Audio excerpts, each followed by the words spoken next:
الحمد لله والصلاة والسلام على رسول الله وعلى آله وصحبه ومن والاه. أعوذ بالله من الشيطان الرجيم.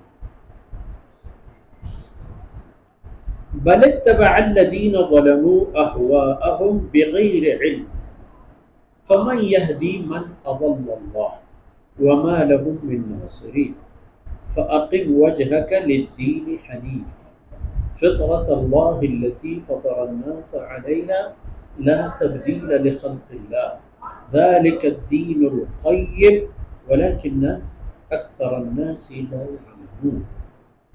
سبحانك لا علم لنا إلا ما علمتنا إنك أنت العليم الحكيم.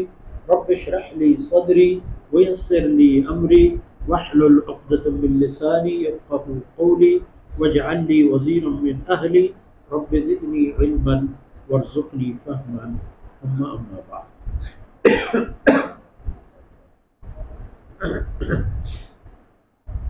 گرامی قدر بھائیوں، بہنوں اور پیارے بچوں، بات یہ ہے کہ اتبع الذین ظلموا اہواءہم بغیر علم، ان ظالم لوگوں نے اپنی نفسی خواہشات کی پیروی کی ہے بغیر کسی دلیل و ثبوت کی. ان کے پاس کوئی حجت اور دلیل تو نہیں ہے، بغیر کسی وجہ اور سبب اور دلیل کے انہوں نے اپنے خواہشات، خود ساختہ خواہشات جن کی کوئی بنیاد نہیں ہے، کوئی ثبوت نہیں ہے، اس ثبوت کے بل بوتے پر وہ یہ سب کچھ کرے، ایسی بات نہیں ہے. اتبعوا اہواءہم بغیر علم، بغیر اس کے کہ ان کے پاس سوال پر کوئی معلومات. تو پھر فَمَن يَهْدِ مَنْ أَضَلَّ اللَّهُ، اس کا معنی یہ ہے کہ اللہ رب العزت نے ان کی گمراہ ہونے کا ہی فیصلہ فرمایا. جب انہوں نے انتخاب کا رخ اس طرف موڑ لیا ہے اور قبول کیا ہے وہی کچھ جو اللہ کی مشیت و مرضی کے خلاف اور اللہ کی فرمودات کے خلاف ہو، تو اللہ رب العزت نے بھی ان کو وہاں رہنے دیا ہے. یہاں وہ ہدایت یافتہ نہیں ہوں گے اور وہاں قیامت کے دن وَمَا لَهُم مِّن نَاصِرِينَ، کوئی ان کی مدد کے لیے موجود نہیں ہوگا، کوئی سینہ تان کے نہیں بلکہ معذرت خواہانہ انداز اپنا کر بھی نہیں آئے گا کہ معاف کیا جائے بیچاروں کو. کسی مائی کے لال میں معمولی سے بھی جرأت نہیں.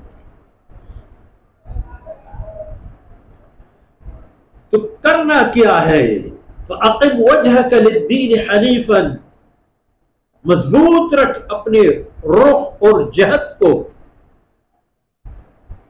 صاف اور سیدھے دین کی طرف، یعنی اسلام کی طرف ڈٹے رہو، جمے رہو اور اسی طرف اپنا راستہ سیدھا بنا لو. وجہ کا معنی چہرہ، اور انسان جس طرف جاتا ہے اپنے چہرے کے سیدھ پر جاتا ہے، چہرہ ادھر کر کے نہیں جاتا، ادھر کر کے نہیں، جس طرف سے جانا ہے رخ بھی اسی طرف کر لیتا ہے. تو تمہیں بھی اپنا رخ اسلام کی طرف کرنا ہے. فطرۃ اللہ التی فطر الناس علیہا، یہی تو دین اسلام ہے کہ جس کی بنیاد پر اللہ رب العزت نے انسان کی تخلیق فرما دی ہے. انسانی پیدائش کے بنیادی ڈھانچہ اور خمیر کو اللہ رب العزت نے دین اسلام کے پر استوار کیا ہے. لا تبدیل لخلق اللہ، اللہ کی باتوں میں کوئی تبدیلی نہیں آئی. لا تبدیل لخلق اللہ، اللہ کی تخلیق جو ہے وہ ہے. ذالک الدین القیم، یہی اسلام ہے جو سچا، پکا اور خالص اور مخلص دین ہے. ولکن اکثر الناس لا يعلمون، لیکن یہ تو انسانوں کی بدقسمتی ہے کہ انسانی اکثریت وہی ہے جو ان حقائق سے متعلق وہ بے علم ہے، وہ جانتا نہیں. لیکن آپ لوگ ایسے نہیں بنو. منیبین الیہ واتقوہ واقیموا الصلاۃ ولا تکونوا من المشرکین، اللہ کی طرف رجوع کرنے والے بنو. واتقوہ، اور اسی کی ناراض کرنے سے ڈرتے رہو۔ اس کے احکامات توڑنا کوئی مذاق نہیں ہے، بچے رہو۔ وَأَقِيمُوا الصَّلَاةَ، نماز کی پابندی کر لیا کرو، نماز ہی کے ذریعے سے کہیں نہ کہیں پہنچنا نصیب ہوگا۔ وَلَا تَكُونُوا مِنَ الْمُشْرِكِينَ، وہ مشرکوں کی جماعتوں اور گروپوں کے ساتھ نہیں جانا، مشرک نہیں بننا، خالص مخلص اور پکے توحید والا بننا۔ یہی طلب ہے اللہ رب العزت کا انسان اور بنی نوع انسان سے۔ وصلی اللہ علی نبینا محمد وعلی آلہ وصحبہ اجمعین۔